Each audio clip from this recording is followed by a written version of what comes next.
సౌలు తన మామ అతను 2 మార్లు అతని బల్లెముతో చంపాలని అనేకమైన విష ప్రయోగం చేస్తూ ఉండేవాడు. అనేక సార్లు సౌలు చేత దావీదు చంపబడవలసిన వాడే ఉన్నాడు. ఎందుకంటే ఇక్కడ శ్రమలు అతనికి అధికమైపోతున్నాయి. తన కుమార్తె ద్వారా, ఆ బల్లెము ద్వారా, ఆ వీటి ద్వారా చంపలేక తన కుమార్తెనిచ్చి విషమిచ్చి చంపాలనుకున్నాడు. తర్వాత ఫిలిష్తీయుల చేత చంపాలనుకున్నాడు. దావీదుని చంపడానికి అనేకమైన ప్రయత్నాలు చేస్తున్నాడు. కానీ అక్కడ దావీదుకు యెహోవా దేవుడు, మనం ఆరాధిస్తున్న దేవుడు, పరిశుద్ధ దేవుడు అతనికి తోడై ఉన్నాడు. దేవునికి స్తోత్రం, హల్లెలూయా. అతనికి తోడై ఉన్నాడు కనుక సింహము నుండి తప్పించబడుతున్నాడు, ఎలుగు బంటుల నుండి తప్పించబడుతున్నాడు. ఇదిగో ఆ యొక్క ఫిలిష్తీయులను తప్పించబడుతున్నాడు. కుట్ర పనిన ఆ తన మామయ్య సౌలు నుండి తప్పించబడుతున్నాడు. ఇది దావీదుకున్న అనుభవం చూడండి. తప్పించబడుతున్నాడు అంటే కాపాడబడుతున్నాడు. మరి దావీదు ఈ అనుభవం గుండా వెళ్తున్నప్పుడు, అయ్యో నాకు తోడైనవా యేసయ్యా, నాకు తోడైన దేవా అని అంటలేదు. కాపాడబడుతూ ఓర్చుకుంటూ తన భక్తి జీవితాన్ని, విశ్వాసాన్ని గట్టిగా పట్టుకుని వెళుతూ ఉన్నాడు. కానీ కొందరైతే చూడండి, కొందరి జీవితానికి ఈ వాక్యాన్ని అప్లై చేయండి. కొందరి జీవితానికి ఈ వాక్యాన్ని అప్లై చేయండి. నీ జీవితానికే ఒకసారి అప్లై చేసుకో. కొంచెము భక్తిలో ఉన్నప్పుడు శ్రమలు వస్తే, శోధనలు వస్తే ప్రార్థన మానేస్తావు, సంఘమునికి వెళ్ళవు, ప్రార్థన చేయలేవు. అయ్యో నాకు ప్రార్థన ఎక్కువ చేయడం ద్వారా నాకు శోధనలు చేస్తున్నాయి, నాకు ప్రార్థనకి వెళ్ళడం ద్వారా నాకు శోధనలు వచ్చేస్తున్నాయి. ఇదిగో నేను ఎక్కువసేపు దేవుళ్ళలో గడపడం ద్వారా నేను ఇంకా శోధించబడుతున్నాను. అప్పుడోలు వచ్చి నన్ను తొడుతూ ఉన్నారు, రోగం వచ్చి నా ఇంటిని ఏలుబడి చేస్తుంది, శాపమేమో నన్ను ఏలుబడి చేస్తుంది, దుఃఖము తెత్తనే నేను రాత్రి అంతా గడుపుతున్నాను. ఇంకా ఎందుకు వచ్చిన దేవుడు, ఇంకా ఎందుకు వచ్చిన భక్తి అని చెప్పి నువ్వు దేవునికి దూరం అయిపోతున్నావు. కానీ నేను అంటున్నాను, నేనంటూ కాదు, నా ప్రభు అంటున్నాడు, ఆ శ్రమలోనే నేను నీకు తోడే ఉంటాను. దేవునికి స్తోత్రం, హల్లెలూయా. దావీదు తన మామగారి చేతే చంపబడ్డానికి అనేక సార్లు ప్రయత్నం జరిగేది. కాపాడా లేదా? కాపాడబడ్డాడు. ఎవరు కాపాడాడు? దేవుడే కాపాడాడు. మరి ఈ సింహమును చంపినప్పుడు తనకు ఘనత వస్తుంది. మరి గొలియాతును చంపినప్పుడు అందరూ జయజయలు కొట్టారు. అయ్యో బుడ్డోడు చిన్నోడు ఎంతటి గొప్ప విజయాన్ని ఇశ్రాయేలుకు తీసుకొచ్చారని అతను భుజల మీద ఎక్కించుకుని గొప్ప చేస్తూ ఎక్కువ ఘనత అంతా కూడా దావీదుకని దావీదు పేరు గొప్ప ఊరంతా ఊరుమోగింది. అక్కడ ఘనత వస్తుంది. చూడండి, ఇక్కడ శ్రమ వస్తుంది. మనుషులు జయజయలు కొడుతున్నారు, జయజయలు కొడుతూ ఉన్నారు. తన మామ కుట్ర పన్నుతున్నాడు. ఒక పక్కేమో నా పిల్లలు చేసుకో అని అంటున్నాడు. కుట్ర ఏంటి? తన పిల్ల చేత కూడా దావీదును చంపాలని. కానీ దేవుడు సౌలును విడిచిపెట్టి, చూడండి అందరూ నావే చూడండి, సౌలును విడిచిపెట్టి తన బుద్ధి బాగలేదని, తన పరిస్థితి బాగలేదని, తన బిహేవియర్ బాగోలేదని, దేవునికి అర్హత కలిగిన జీవితము లేదని సౌలు జీవితము దేవుడు సౌలును ఎడబాయిసెను, విడిచిపెట్టను. అప్పుడు దేవుడు ఎవరికి తోడై ఉన్నాడు? దావీదుకు తోడై ఉన్నాడు. దావీదుకు తోడై ఉన్నాడు కనుక దావీదు అనేక సార్లు ఆ ఆపదల గుండా వెళుతున్నప్పుడు, ఆ శ్రమల గుండా వెళుతున్నప్పుడు, ఆ ఇబ్బందుల గుండా వెళుతున్నప్పుడు కాపాడబడుతూ ఉన్నాడు. ఆ అనుభవము దావీదుకు తెలుసు. మరి ఈ అనుభవము గుండా వెళుతున్నప్పుడు, శ్రమలు వస్తున్నప్పుడు, కొన్ని పరిస్థితులు నీకు అనుకూలంగా లేనప్పుడు నీవే విధంగా నీ ప్రవర్తన ఉంటుంది. కొన్ని పరిస్థితులు నీకు అనుకూలంగా లేవు, ప్రార్థన చేస్తున్నావు, వాక్యం చదువుతున్నావు, ఆయన సమాధానం రావట్లేదు. దేవుని నుంచి ఒక సమాధానం రావట్లేదు. అయినా నీ భక్తి జీవితాన్ని సాగిస్తున్నావా? ఇంకా ఎందుకు ఈ బైబిలు, ఇంకా ఎందుకు ఈ భక్తి? మళ్ళీ తిరుగుదాము రోడ్డు మీద పడి, మళ్ళీ పాత జీవితాన్నిలోనికి వెళ్ళిపోదాము అని అనుకుంటున్నావా? అన్నాడు, నువ్వు ఆ శ్రమల్లోనే నిలబడినప్పుడు, చూడండి గొప్ప మాట చెప్తున్నాను, ఆ ఇబ్బందుల్లోనే ఉన్నప్పుడు, ఆ శ్రమల గుండా వెళుతున్నప్పుడు నువ్వు సువర్ణముగా మార్చబడువుగాక. హల్లెలూయా. నువ్వు శ్రమలు నీకు శ్రమలు నీకేం చేస్తానంటే ఒక ఎగ్జామ్స్ అయ్యి, ఒక పరీక్షది. ఆ పరీక్షలో పాస్ అయినప్పుడు మళ్ళీ నీకు పరీక్షలు పెట్టరు. ఇంకా ఆ పరీక్షలో పాస్ అయినప్పుడు మళ్ళీ పరీక్షలు ఉండవు. శ్రమనందుడు నాకు మేలైనట్టున్నాడు. ఎవరు మాట్లాడలేదు. ఎవరన్నారు? సప్సప్పుగా చెప్తారు. ఎవరన్నారు? చెప్పలే. శ్రమనందుట నాకు మా మేలాయను దావీదు అంటున్నాడు. దేవునికి స్తోత్రం. దావీదు క్యారెక్టర్, యేసు క్యారెక్టర్, యాకోబు క్యారెక్టర్, ఇస్సాకు యొక్క జీవితము శ్రమల గుండానే వెళ్ళింది. దేవునికి స్తోత్రం. హల్లెలూయా. శ్రమలు ఎవరికి వస్తాయి తెలుసా? అడగమా పాపులుగా, దేవుని బిడ్డలకు వస్తాయి. యథార్థత కలిగిన వాడికి వస్తాయి, భక్తిలో ఉన్న వాడికి వస్తాయి, శక్తి కలిగిన వాడికి వస్తాయి. ఆ శ్రమను ఎదురాడి సింహములాగా చీల్చగలిగిన వాడికి వస్తాయి. శ్రమలు, శోధనలు, వాటిని ఎదురాడే శక్తి దేవుడు నీకు ఇచ్చునుగాక, నువ్వు పొందుకునుగాక. ఆ దావీదు ఆ అనుభవం వెళుతున్నప్పుడు శ్రమనందుడు నాకు మేలాయను, శ్రమలు నాకు మేలే. ఎందుకంటే తన మామ క్యారెక్టర్ తెలుస్తుంది, తన భార్య క్యారెక్టర్ తెలుస్తుంది, అక్కడ పరిస్థితులన్నీ కూడా తెలుస్తున్నాయి. ఈ శ్రమలో నాకు ఎవరు తోడే ఉన్నాడు? నా వాళ్ళని వాళ్ళు తోడే లేరు. నన్ను పుట్టినప్పుడే వాళ్ళు విడిచిపెట్టేశారు, ఇదిగో నా కట్టుకున్న వారు విడిచిపెట్టేశారు. కానీ దావీదు అంటున్నాడు, నాకు దేవుడు తోడే ఉన్నాడు. దేవునికి స్తోత్రం. హల్లెలూయా. నాకు తోడే ఉన్నాడు.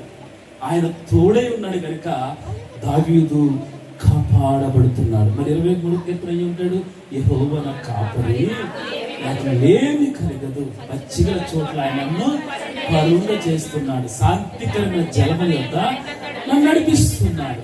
చదువు చెప్పండి. నా ప్రాణమునకు ఆయన సేద తీరుస్తున్నాడు, తన నామమును బట్టి నీతి మార్గంలో నన్ను నడిపిస్తున్నాడు. చూడండి ఇక్కడ మాట, చూడండి గొప్ప మాట. గాఢాంధకారపు లోయలో నేను సంచరిస్తాను. చూసారా, నేను ఎక్కడ నిలబెడతాను? గాఢాంధకారం, అది భయంకరమైన స్థలముల గుండా వెళ్ళవలసి వస్తుంది. వెళుతున్నాను, కానీ అక్కడ ఎవరు తోడే ఉంటారు తెలుసా? నీవు నాకు తోడే ఉంటావు. గొప్ప మనసు.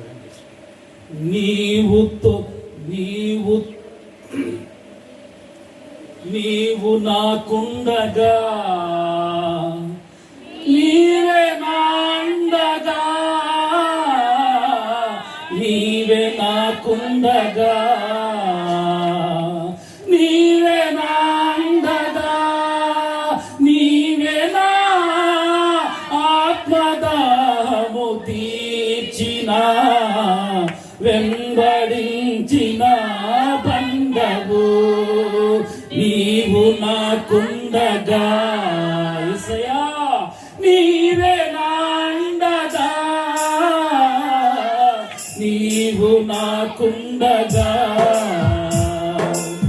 నీవే నాండగా, నీవే నా ఆత్మదాము తీర్చిన, వెంబడించిన బండవు, కలవరపడని కొండల వైపు నా కన్నులెత్తెదునా,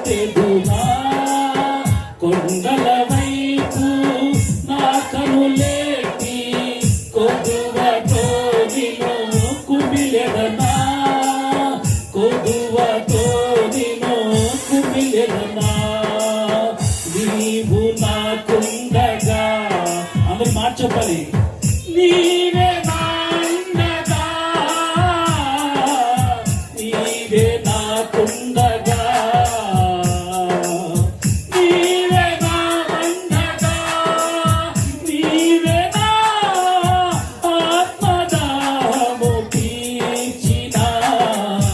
వెంబడించిన దండము నీవేనా ఆత్మదాహము తీర్చిన వెంబడించిన దండము. నువ్వు నాకుండగా ఇదిగో చూసారా, తన దాహాన్ని తీర్చాడట, తన ఆకలిని తీర్చాడట, తన కష్టములు తీరినాయంట. ఆయన మనకుంటే, ఆయన మనకు తోడై ఉంటే కలిగే లాభాలు చూసారా, కలిగే ఉపయోగాలు చూసారా, ఆపదలో నుంచి తప్పించబడుతున్నారు. ఒక వేటగాడి చేతిలో నుండి, ఒక వేటగాడు ఆ బాణము నుండి లేడి ఎలా తప్పించబడుతుందో, ఒక పక్షిరాజు ఒక వేటగాడి చేతిలో నుండి ఒక పక్షి ఏ విధంగా తప్పించబడుతుందో, ఆ రీతిగా ఆయన యందు భయభక్తులు కలిగిన బిడ్డలు, విశ్వాసులు, ఆయన కొరకు బ్రతికేవారు ఆపదల గుండా వెళుతున్నప్పుడు, శ్రమల గుండా వెళుతున్నప్పుడు తప్పించబడుతున్నారు. దేవునికి మహిమ కలుగును గాక. హల్లెలూయా. శ్రమలు రావట్లేదనుకోవచ్చు, శ్రమలు రావట్లేదేమో నాకు అనుకుంటున్నారు చాలా మంది. శ్రమల గుండా వెళ్తమే గొప్ప మేలు. దేవునికి స్తోత్ర. హల్లెలూయా. మరొక వ్యక్తిని నేను మీకు చూపిస్తాను. యెహోషువ గ్రంథము 1వ అధ్యాయము 5వ వచనం. త్వరగా మోషేకు తోడైన దేవుడు యెహోషువ గురించి చెప్తున్నాడు. చదవండి అమ్మా,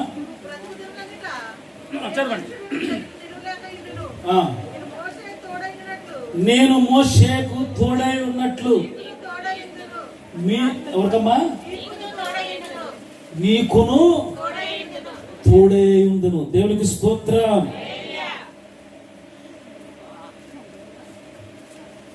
మోషేకు ఏ విధంగా తోడై ఉన్నాను, అదే విధంగా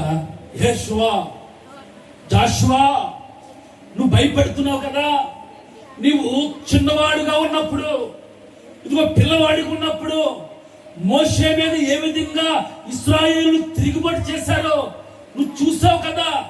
రాళ్ళు పెట్టి కొట్టేవారు.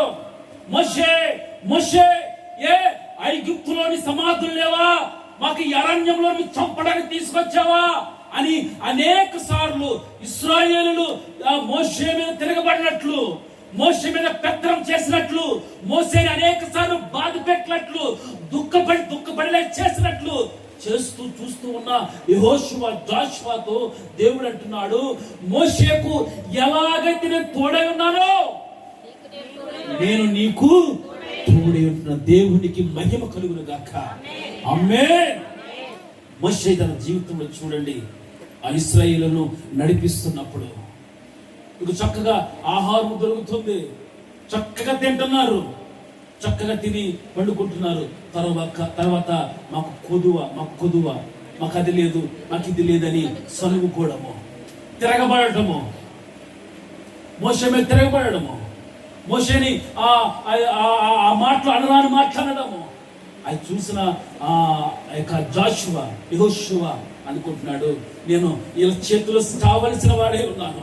ఇదిగో మోషే అయితే తప్పించబడ్డాడు కానీ, మోషే అయితే విడిపించబడ్డాడు కానీ, నేనైతే వీళ్ళు ఎలాగైనా జయించాలి.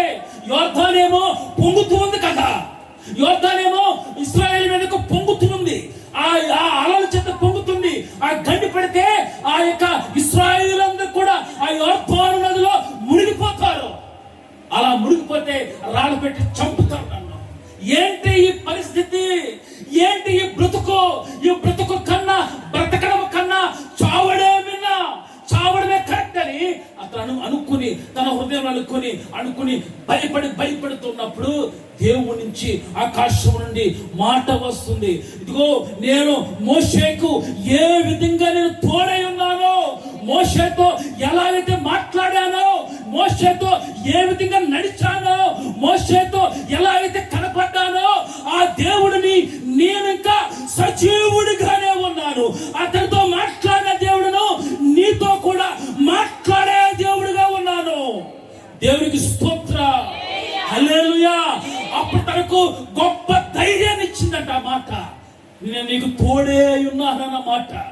అప్పుడు ధైర్యం ధైర్యము తొలగిపోయి, ధైర్యము కోల్పోయి అధైర్యపడుతూ భయముతో బిక్కి బిక్కుమని ఏడుస్తున్న జోషువతో దేవుడు అంటున్నాడు, నేను నీకు తోడై ఉన్నాను జోషువ, భయపడవద్దు, నిన్ను విడిపిస్తాను, ఆ యోర్దాను ఆపుతాను, అది ఊరుకున్నది, దాంట్లో మీరు దాటిపోతారు.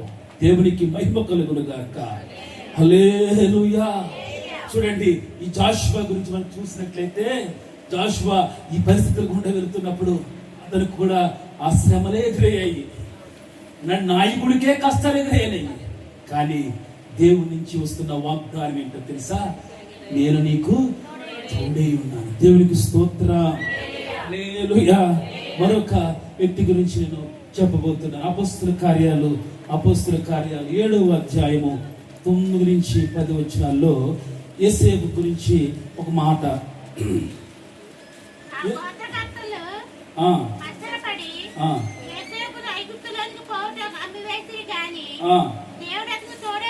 చూసారా, దేవుడు అతనికి తోడై ఉండి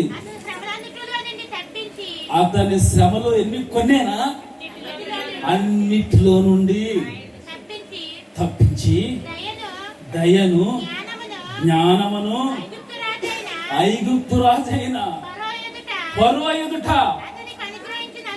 అతనికి అనుగ్రహించినందున ఫరో ఐగుప్తునకు తన ఇంటి సంతతికి అతనిని అధిపతిగా నియమించు. దేవునికి మహిమ కలుగును గాక.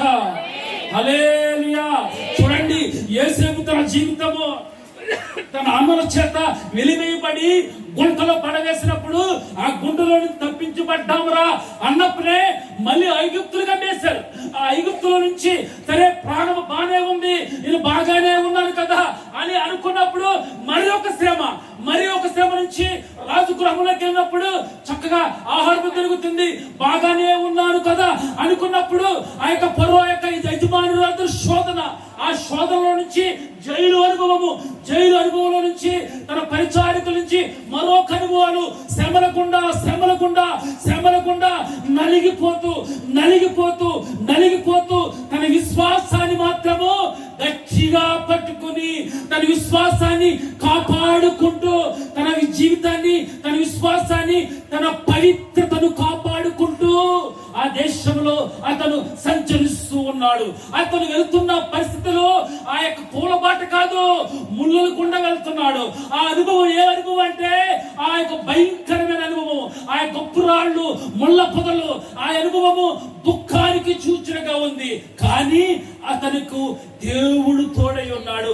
ఆ శ్రమలో అతను ఎలాగ తోడై ఉన్నాడు? ప్రతి విషయంలో అతనికి తోడై ఉండి అతను గొప్ప చేశాడంట.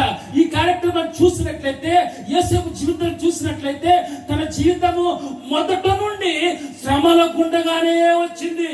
అయితే అతను ఏది విడిచిపెట్టలేదు, పరిశుద్ధతను విడిచిపెట్టలేదు, పవిత్రతను కాపాడుకుంటూ ఉన్నాడు. ఎక్కడి దాకా కాపాడుకున్నాడు? కాడ వరకు కాపాడుకుంటూ ఉన్నాడు. ఈ రోజున శ్రమలు వస్తున్నప్పుడు కొందరు పాపము గుండా వెళ్ళిపోతుంటారు. ఈ దేవుడు నాకొద్దు, ఈ భక్తి నాకొద్దు, ఈ బైబిలే నాకొద్దు, ఈ సంఘమే నాకొద్దు, ఈ సేవకుడే నాకొద్దు, నేను నా ఇష్టం వచ్చినట్టు బ్రతుకుతానని వారు లోకంలో కలిసిపోతూ ఉంటారు.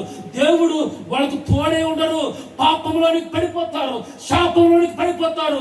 వాడు మళ్ళీ లేచే అవకాశమే ఉండదు. కానీ శ్రమలు వస్తున్నప్పుడు, ఈ అనుభవం గుండా ఎవరైనా నడుస్తున్నప్పుడు, వెళుతున్నప్పుడు నీ పవిత్రతను కాపాడుకుంటే, నీ పరిశుద్ధతను కాపాడుకుంటే దేవుడు నీకు తోడే ఉంటాడు. దేవునికి స్తోత్రం. హల్లెలూయా. అయ్యో శ్రమలు వచ్చినాయ్యా, ఆకలి అదిగో అలమటించిపోతున్నాను, ఇదిగో నాకు అప్పులో వచ్చి తలుపు కొడుతున్నారు, రోగం వచ్చి నా ఇంట్లో నివాసం ఉంటుంది, ఇదిగో సాతాను ప్రభావాలు నా ఇంట్లో నివాసం ఉంటున్నాయి. నేను సేవకుల దగ్గరికి వెళ్ళి ప్రార్థన చేయించుకోను. నేను తాళ్ళు తంత్రాలు మెల్లకి పాలకి కట్టడాలు కట్టుకుంటాను, గుమ్మాలు కట్టుకుంటాను. నా భక్తి జీవితాన్ని నేను మార్చుకోను. అనే వాళ్ళు కూడా చాలా మంది ఉన్నారు. నాకు చాలా మంది ఫోన్లు చేస్తూ ఉంటారు, ఫోన్లు చేసి ప్రార్థన చేయించుకుంటారు చాలా మంది. ప్రార్థన చేయించుకునేప్పుడు నేను ఒకటి చెప్తాను, నా దేవుడు నాకు నా విజన్ నీతో మాట్లాడుతున్నప్పుడు నాకు ఏదైతే చూపించాడో అదే నీకు చెప్తాను.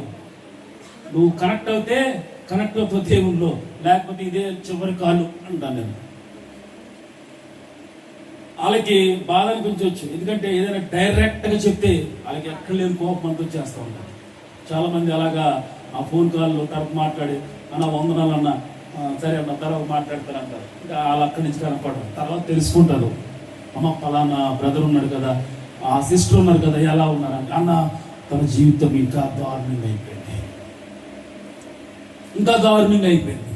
అప్పుడు కొంచెం ఏదో కొంచెం అలా ఉండేది, కొంచెం ఇబ్బందులు వస్తున్నాయి. అలాగే సన్నిధికి వెళ్ళి ప్రార్థనలోకి వెళ్ళి అలాగే ప్రార్థన చేయించుకుని తన విశ్వాసాన్ని కాపాడుకోండి. కానీ కొన్ని రోజుల తర్వాత అతని జీవితం పాడైపోయింది, వ్యర్థమైన వాటిని అనుసరిస్తుంది, పాపాన్ని కూడబెట్టుకుంటుంది, భయంకర శాపాన్ని అనుభవిస్తుందన్న ఆ యొక్క బిడ్డ, ఆ యొక్క చెల్లి అన్నప్పుడు నేను అనుకుంటాను, ఇదిగో దేవుని మాట నీ దగ్గరికి వచ్చినప్పుడు మంచిని ఆస్వాదిస్తున్నావు కదా, మంచి మాటలు యెహోవా నా కాపరి అబ్బా, యెహోవా నా కాపరి అబ్బా, నా కాపరి ఎల్లప్పుడూ కాపరి, నాకు తోడే ఉన్నాడు, నీకు తోడే ఉన్నాడు అబ్బా, నాకు ఇంకా తోడే ఉన్నాడు అని నీవు ప్రశాంతంగా ఉంటావే.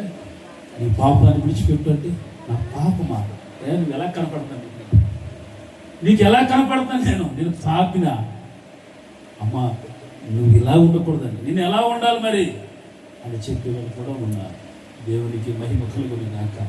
ఈ మాటలు ఎందుకు చెప్తున్నానంటే వాళ్ళ యొక్క నాకు నవ్వు వస్తూ ఉంటుంది వాళ్ళతో మాట్లాడినప్పుడు. వాళ్ళకి విచిత్రంగా ఉంటుంది. ఒక తల్లి అయితే నూజివీడు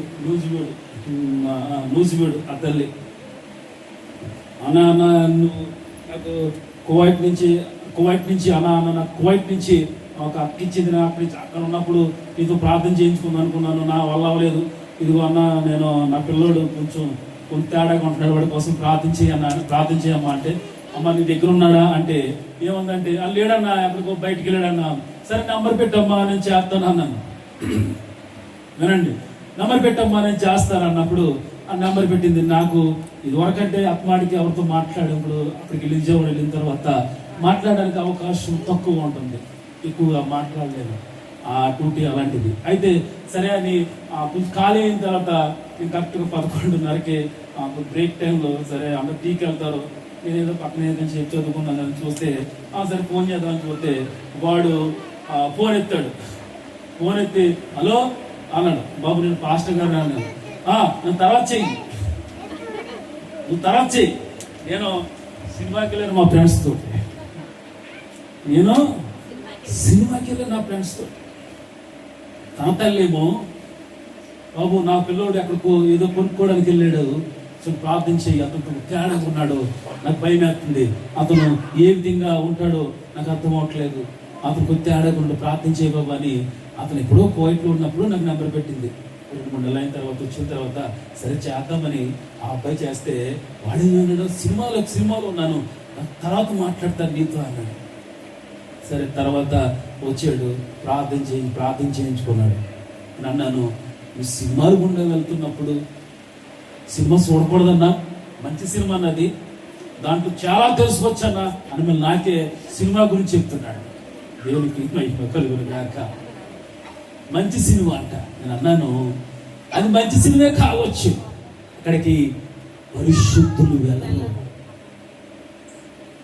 పవిత్రత కలిగిన వారు సినిమా హాల్లోనికి వెళ్ళరు.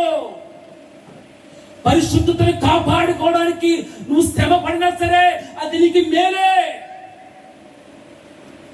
ఇదిగో సినిమాల చుట్టూ తిరుగుతున్న జీవితము, నీ తల్లేమో నీ కొరకు దేశాలెళ్ళి పనులు చేసుకుంటే నువ్వేమో సినిమాలకి ఫ్రెండ్స్ వేసుకుని తిరుగుతున్నావు కదా. ఆ సినిమా హాల్లో పాపము చేత, భయంకర శాపము చేత కొన్ని అపవిత్ర ఆత్మలు ఆ సీట్లు పట్టుకుని ఎవడొచ్చి నా సీట్లో కూర్చుంటాడో వాడిని ముంచేద్దామని రెడీగా ఉంటారా.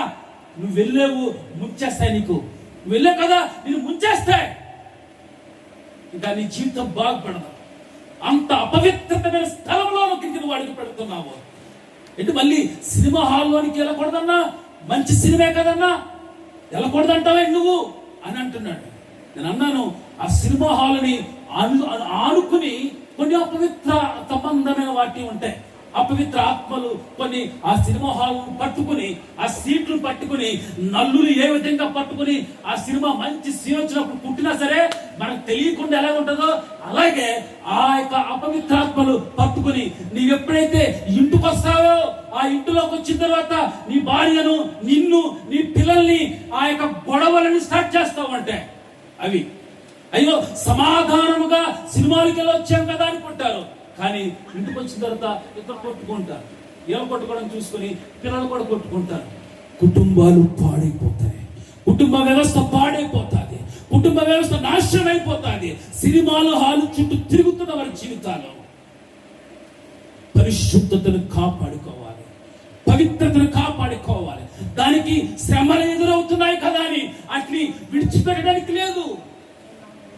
అలా విడిచిపెడితే ఈ రోజున ఈ వ్యక్తులు ఉండేవారు కాదు.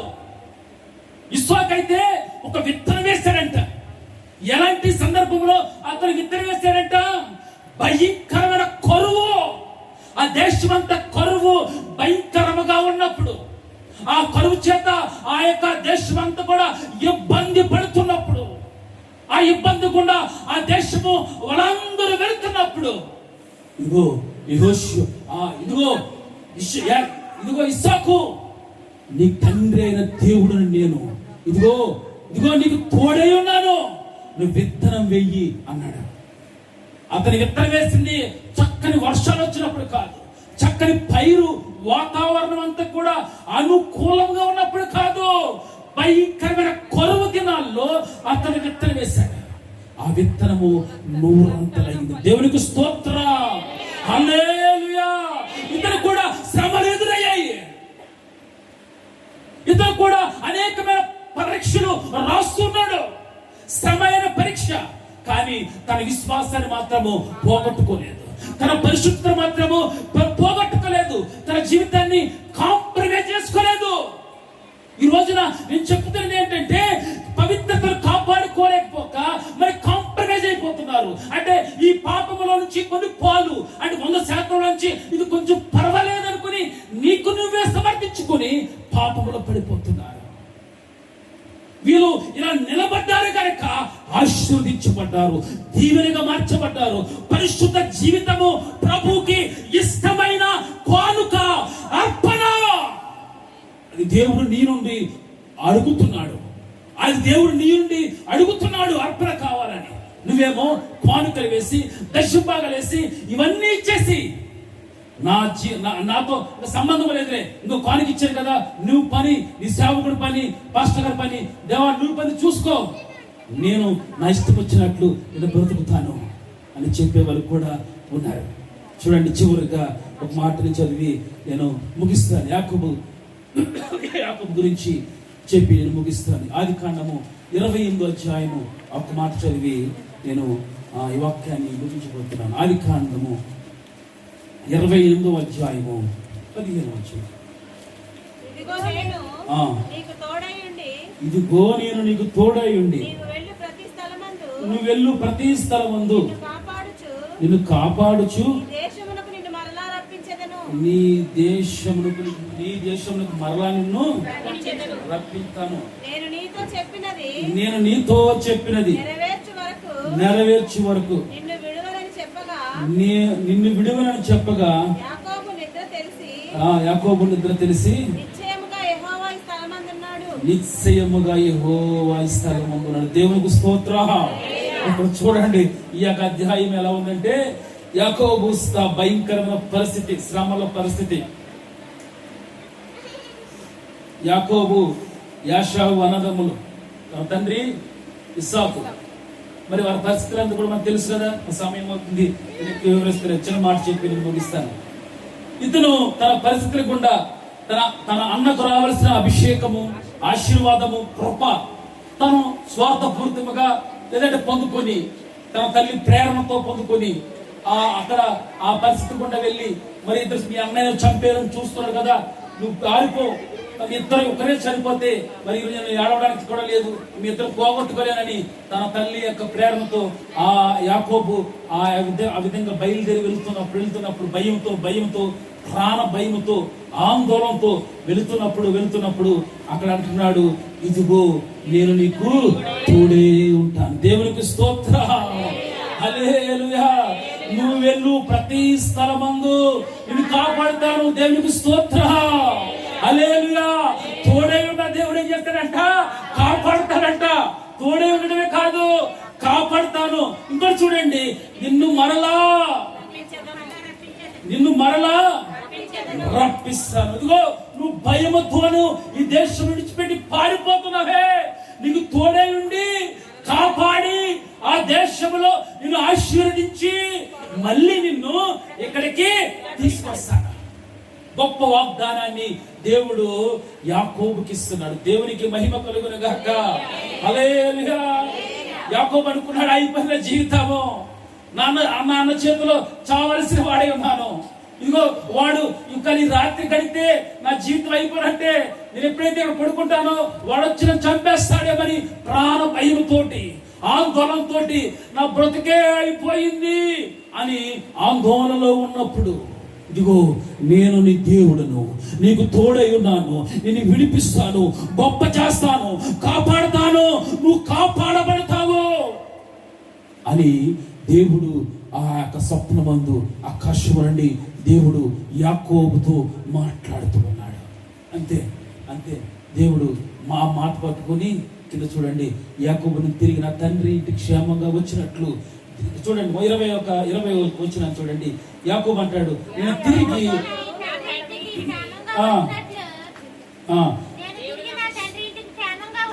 వచ్చినట్లు దేవుడు నాకు తోడైండి నేను వెళుచున్న ఈ మార్గంలో చూడండి సరిపోద్ది, నన్ను కాపాడి. అంటే తోడై ఉన్న దేవుడు ఏం చేస్తాడంట? కాపాడతాడంట. ఎలాంటి పరిస్థితి కాపాడతాడు? శ్రమల గుండా వెళ్తున్నప్పుడు. అవి ఏ శ్రమలు? ఎలాంటి శ్రమలైనా, అంటే యోర్దాను ఎదురైనా, ఎర్ర సముద్రం ఎదురైనా మనకు భయం పడకూడదంట. యోర్దాను ఎదురైనా, ఎర్ర సముద్రం పొంగి పొర్లినా, యోర్దాను ఎదురైనా, ఎర్ర సముద్రం పొంగి పొర్లినా, భయము లేదు, భయము లేదు, జయము మనకే, విజయ గీతము పాడెదము. హోసన్నా జయమే, హోసన్నా జయమే, హోసన్నా జయ మనకే, హోసన్నా జయ మనకే. యేసు రాజు రాజుల రాజై త్వరగా వచ్చుచుండై, త్వరగా వచ్చుచుండై. హోసన్నా జయమే, హోసన్నా జయమే, హోసన్నా జయ మనకే, హోసన్నా జయ మనకే. యోర్దాను ఎదురైనా, ఎర్ర సముద్రం పొంగి పొర్లినా, యోర్దాను ఎదురైనా, ఎర్ర సముద్రం పొంగి పొర్లినా, భయము లేదు, భయము లేదు, జయము మనకే, విజయ గీతము పాడెదము, విజయ గీతము పాడెదము. దేవునికి మహిమ కలుగును గాక. చూడండి, యోర్దాను ఎదురవుతుంది, ఎర్ర సముద్రం ఎదురవుతుంది. అలా అంటున్నారు, పాడుతున్నారు, మాకు భయము లేదు, మాకేం లేదు, భయము లేదు. వాళ్ళకు భయము లేదని చెప్పడానికి కారణం ఏంటి? యెహోవా దేవుడు వారి పక్షమున ఉన్నాడు, యెహోవా దేవుడు వారికి తోడై ఉన్నాడు. వాళ్ళు ఎలాంటి పరిస్థితులు గుండా వెళుతున్నా సరే అదే వాగ్దానము ఇంకను నీ ఎడల నిలిచి ఉంది. దేవునికి స్తోత్రం, హల్లెలూయా. దేవుడు నీకు తోడై ఉంటే నువ్వు కాపాడబడతావు. దేవుడు నీకు తోడై ఉంటే నువ్వు విడిపించబడతావు. దేవుడు నీకు తోడై ఉంటే నువ్వు గొప్ప చేయబడతావు, అంటే తలగా నియమింపబడతావు. దేవుడు నీ ఆపదలో నుండి నేను తప్పించగా దేవుడు. దేవునికి స్తోత్రం, హల్లెలూయా. చిన్న మాట చెప్పి దీనికి ముగిస్తాను. యేసుప్రభు వారి శిష్యులు 12 మంది ఆ యొక్క సముద్రంలో గుండా వెళ్తున్నప్పుడు, మీరు వెళ్ళండి, నేను తర్వాత వచ్చి మీతో కలుస్తానని ప్రభు చెప్పాడు. చూడండి, ప్రభు చెప్పాడు, మీరు వెళ్ళిపోండి, మీతో నేను వచ్చి జాయిన్ అవుతాను అని చెప్పినప్పుడు చక్కగా వెళ్ళి ఆ నావం తోసుకుని వెళ్తూ ఉన్నప్పుడు ఆయన ఆ సమయంలో ఆ యొక్క సముద్రం మీద అలా నడుచుకుంటూ వాళ్ళ దగ్గరకు వస్తున్నారు. నడుచుకుంటూ వాళ్ళ దగ్గరకు వస్తున్నప్పుడు ఏమంటున్నారు, రే దెయ్యం వస్తుందిరా, భూతం వస్తుందిరా, రే ఇదే స్థలంలో అనేక మంది చచ్చారురా, వాళ్ళ దెయ్యాల కింద మారిపోయారు, వాళ్ళ భూతాలుగా మారిపోయారు, ఇదో ఏలే మన జీవితం అయిపోయింది, మనల్ని కూడా చంపబడతామేమో, ఇదిగో ఈ నావు కూడా అలల చేత మునిగిపోతామేమో, ఇంకా అయిపోయిందిరా జీవితము అన్నప్పుడు దేవుడు అంటున్నాడు, నేనే. దేవునికి స్తోత్రం, హల్లెలూయా. నువ్వు భయపడవలసిన అవసరం లేదు. సముద్రము గుండా వెళుతున్నప్పుడు, సముద్రము నడి మధ్యలోను ఉన్నప్పుడు, ఈ అనుభవం గుండా నేను వెళ్తున్నప్పుడు నువ్వు భయపడవలసిన అవసరం లేదు. ఆ 12 మందిలో ఒకడున్నాడు, పేతురు గారు ఉన్నారు. పేతురు ఉన్నాడు, ప్రభువా నీవైతే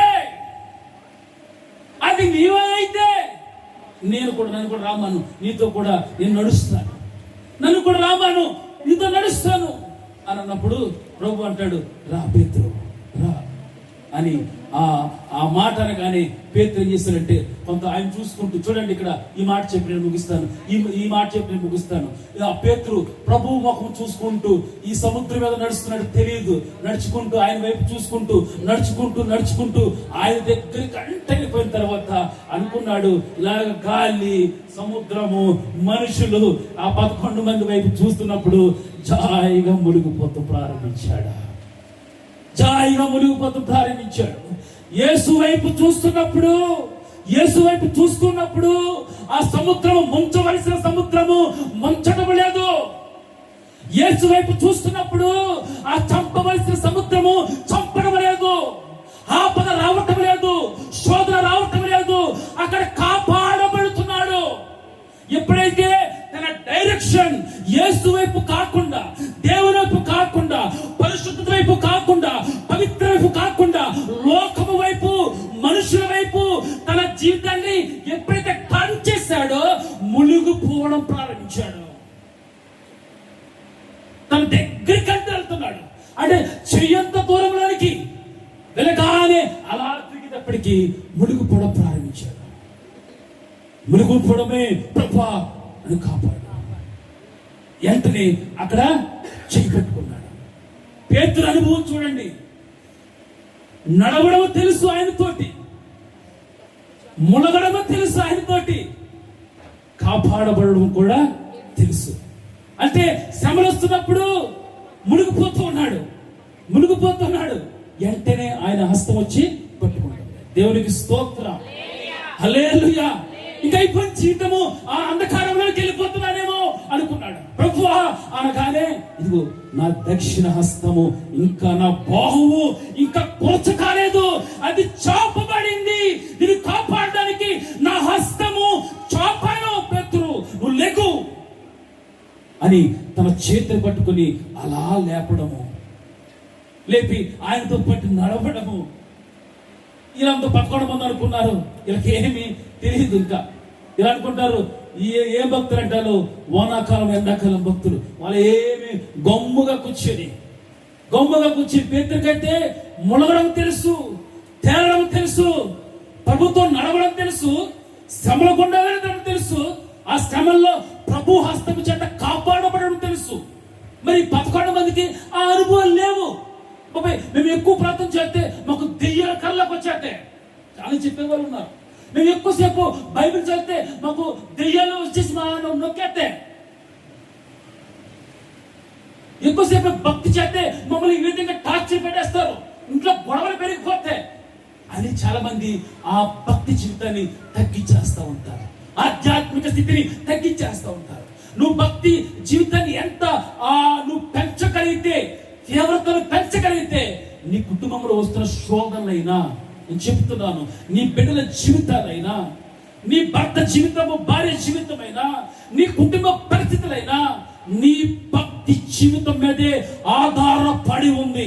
నీ జీవితం మీదే, నీ భక్తి జీవితం మీదే, నీ జీవితం మీదే నీ బిడ్డల జీవితము ఆధారపడి ఉంది. నా ఇష్టం అనుకుంటే కాపాడబడలేవు. నా ఇష్టం అనుకుంటే దేవునికి తోడై ఉండడు. నువ్వు ప్రభుకి సమర్పించేసుకోవాలి, ప్రభుకి అర్పించుకోవాలి, కాపాడబడతాం. శ్రమలు వస్తున్నాయి కదా అని చాలా మంది బైబిల్ చదవడము, వాక్యాన్ని ధ్యానం చేయకపోవడము, శ్రమలు వస్తున్నాయి కదా అని మందిరానికి వెళ్ళకపోవడము, ఎందుకులే నా మనసు బాగోలేదు అని చెప్పడము, ఇలా చేస్తూ దేవునికి దూరం అయిపోతున్నారు. శ్రమలు వచ్చినప్పుడే దేవుని హస్తమునికి తోడే ఉంటుందని గుర్తుపెట్టుకో. దుఃఖంతో ఉన్నప్పుడే దేవుడు మాట్లాడతాడు. మనుషులైతే ఏమంటారు? ఇంకా నీ జీవితం అలాగే రాస్తుంది అయ్యా, నీ బ్రతుకైతే అలాగే రాస్తుంది, నీ నష్ట జాతకురాలు నువ్వు నష్ట జాతకుడు నీవు అని వాళ్ళు మాట్లాడతారు. నువ్వు దేవుని విషయంలో, నువ్వు దేవుని దృష్టిలో ఒక గొప్పదానివే. నువ్వైనా నేనైనా నీ కుటుంబంలో నువ్వు ధృవీకరించబడవచ్చు, నువ్వు కుటుంబంలో చిన్నదానివే కావచ్చు, సమాజంలో తిట్టుకోవచ్చు, కానీ నువ్వు దేవుని దృష్టిలో ఆయన ప్రియ బిడ్డవు. నువ్వు దేవునికి స్తోత్రం, హల్లెలూయా. అందుకే ఆయన రక్తము నీ కొరకు ఇంత చిందించబడి ఉంది. ఆయన రక్తం ఇంకా నీ కొరకు చూస్తూ ఉన్నది. ఆయన రక్తము నీ కొరకు కూడా చిందించబడింది. ఇదిగో కొందరికి వరకే కాదు, నీ కొరకు ఆయన గాయపరచబడ్డాడు, నీ కొరకు ఆయన నిందించబడ్డాడు, నీ కొరకు ఆయన పిడిగుద్దుల చేత గుర్తించుకున్నాడు. నీ పొందవలసిన మరణమును, ఎందుకు అంటే నీ పాపపు మరణాన్ని ఆయన భరించాడు, ఆయన శిలువకెక్కాడు నీ కొరకు. నువ్వేమో నాకు దేవుడంటే లెక్కలేదనతనంగా జీవిస్తున్నాను. ఈ రోజున ఈ వాక్యాన్ని నేను చెబుతున్నాను. దేవుడంటే లెక్క చెయ్యని జనము ఒక తరము రాబోతుందని దేవుడు అప్పుడే చెప్పాడు. ఆ తరములు మనం ఉండకూడదు, ఆ తరములు మన గ్రామములు, మన బిడ్డలు ఉండకూడదు. మనము కాపాడబడతామంటే దేవుడు నీకు తోడై ఉన్నాడు కనుకనే నువ్వు కాపాడబడుతున్నావు, లేకపోతే నువ్వు కాపాడబడలేవు. ఈ అనుభవాలు ఉన్న వీళ్ళందరూ కూడా వాళ్ళకు దేవుడు తోడై ఉన్నాడు, వాళ్ళకు భయం లేదు. ఈరోజు భయపడుతున్నావా? శ్రమలు వస్తున్నాయని, ఇబ్బందులు వస్తున్నాయని, అనారోగ్య పరిస్థితులు ఎదురవుతున్నాయని నువ్వు భయపడుతున్నావా? నువ్వు నాకు భయం లేదు, దేవుడు నాకు తోడై ఉన్నాడు. దేవుడికి స్తోత్రం, హల్లెలూయా. అందరూ లేచి నిలబెట్లయితే చిన్న తీర్మానం.